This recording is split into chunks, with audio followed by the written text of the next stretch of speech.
Okay, so today I'm going to be going over a couple things I do and don't like about these 90s pickups. I got 99, 98.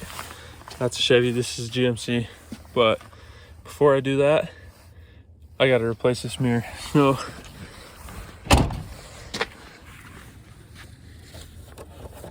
So what actually happened is a rock flipped up because I have wide tires on this truck. Rock flipped up, bam, hit my mirror, so shattered it. So I got a replacement mirror here. I'm not sure if it's gonna work or not. Okay, so first thing we're gonna do is roll down this window.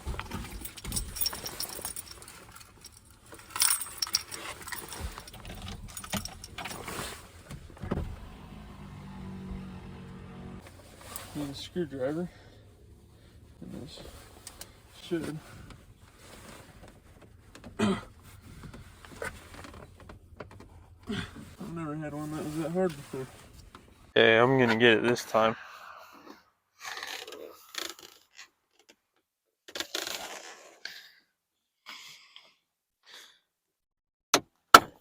Got him! Dig that out. Man, that's a lot of fun. Okay. Then, show you guys in here. There's this bolt back, clear back in here. And then you got one down here and one right there. So you got 3 bolts, like you can see on this side of this mirror. 1, 2, 3. Okay, so those nuts in there are 10mm, and you'll want to do the one toward the front of the door first. So here's the mirror, this one. You'll want to do that one first. That way it's not like the last one hanging on, because it's a pain to get. Make sure you do not drop the nuts inside the door like I probably will. So, yeah.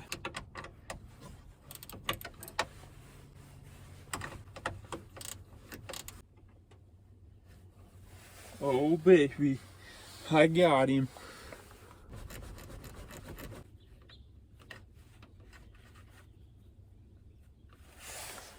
Number 2.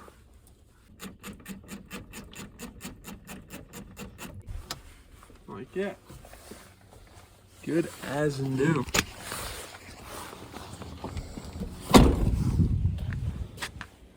Well, good as used. You can tell that it's a little, whoa.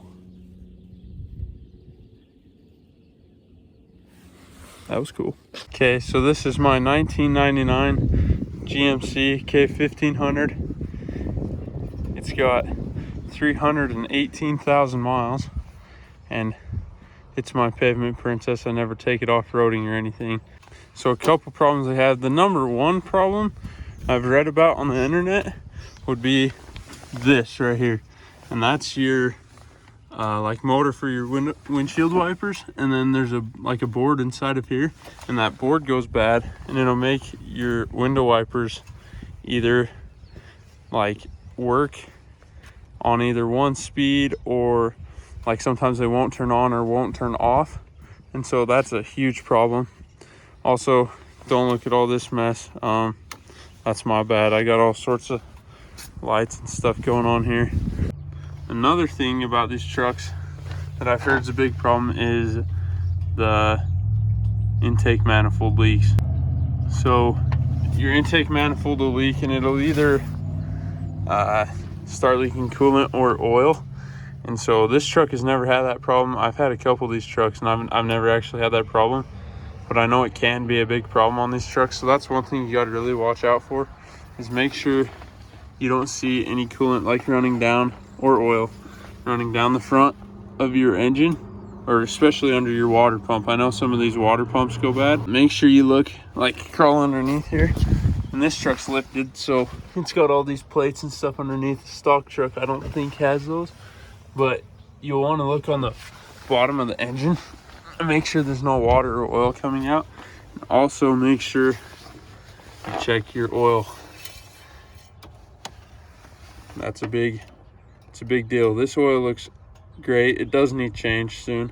It should be even a little more golden than that. But make sure you check your oil. Make sure it's not brown, like a really light brown color or a milky color.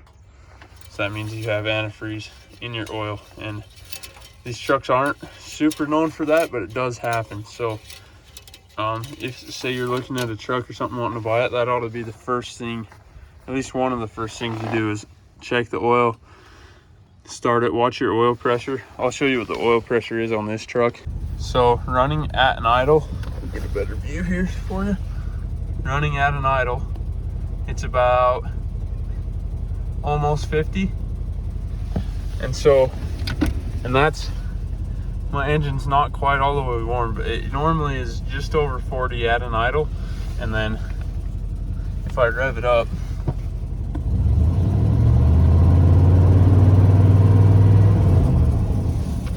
so idling, mine is just over 40, and then going down the highway, it's closer to 50, sometimes even a little over 50.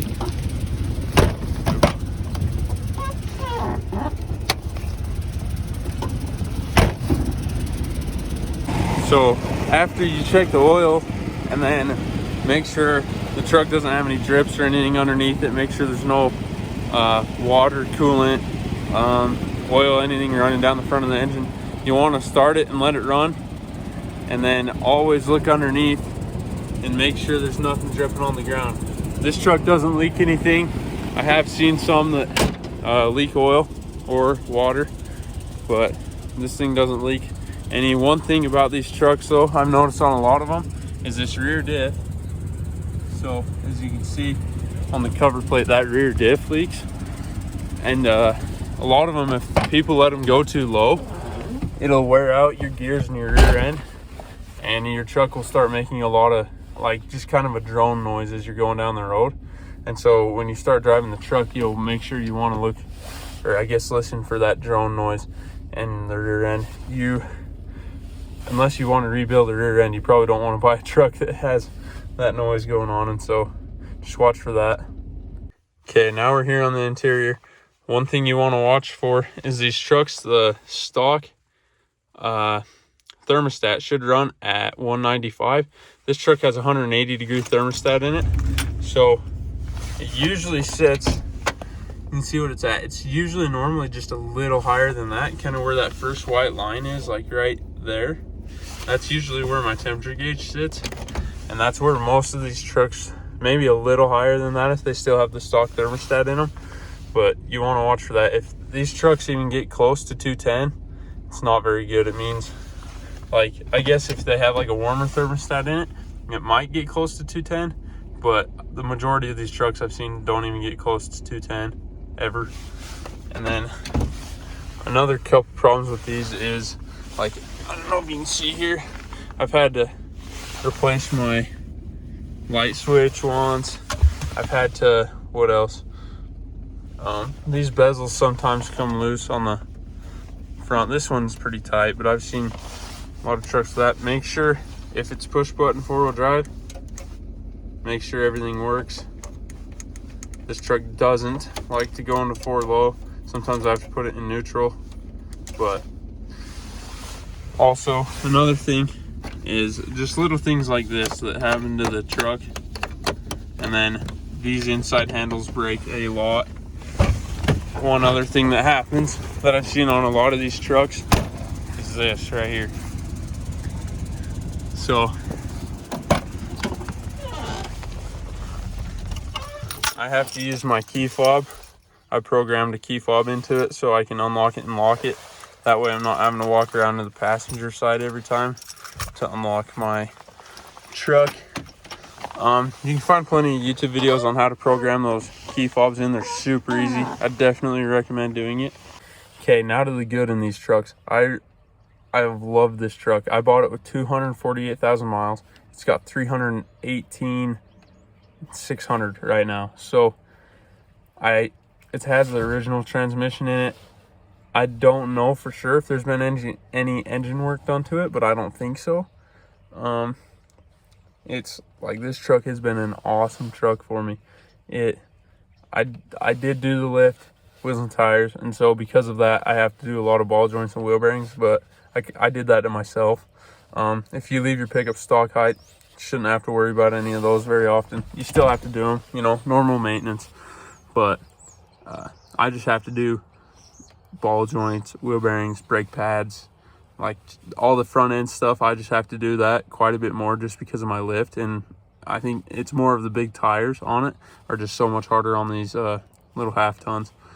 Also, I don't know if you guys can see this, but on this truck, it's all oily under there. That's because this truck does leak some power steering fluid.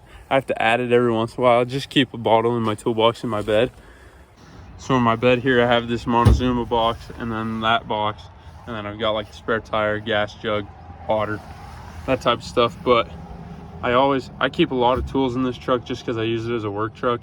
But it is handy to have a lot of tools with you, especially with a lifted truck. It seems like I've broken CV axles and stuff like out in the middle of nowhere and had to kind of jimmy rig stuff up to get them to work. So definitely recommend buying some tools and having them with you. One thing I'd also like to show you guys is with these trucks, this one has the third door on the back, and so a lot of these trucks I've seen, you can't just grab it and pull. This one's pretty nice, but you have to actually like pull your lever and then push in and then pull out to get that. Another thing about these trucks, you kind of have to learn a lot of tricks as you go because these things kind of suck. But you lift your center console up and then it won't go down. Like, and you can sit here and try all day long and not get it to go down on some of them. There's a trick I figured out, and if you push it forward, it locks right there. You let it back just a little and you'll hear a little click, and then it should come down. So again, I'll see if you guys can hear that little click.